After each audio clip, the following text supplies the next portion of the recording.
ng guardian.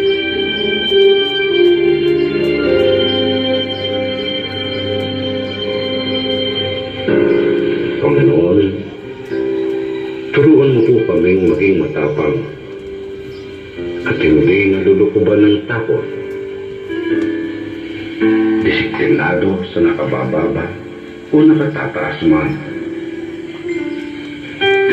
May turing na kapatid, maging sa kaibigan o kaaway, matuwid sa harap ng paniniwala.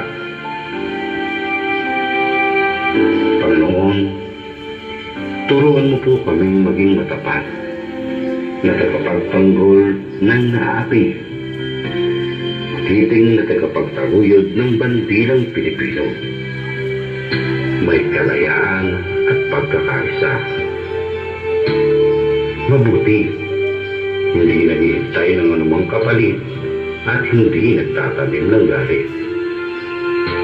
Matapat sa aming bansa at paniniwala, kalmado sa galit at bigati, Maginoo sa tagumpay at pagtatalo.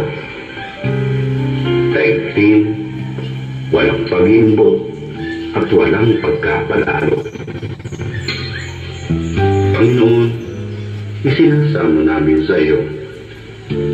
Paglinawin mo ang aming kaisipan upang malaman ang daan.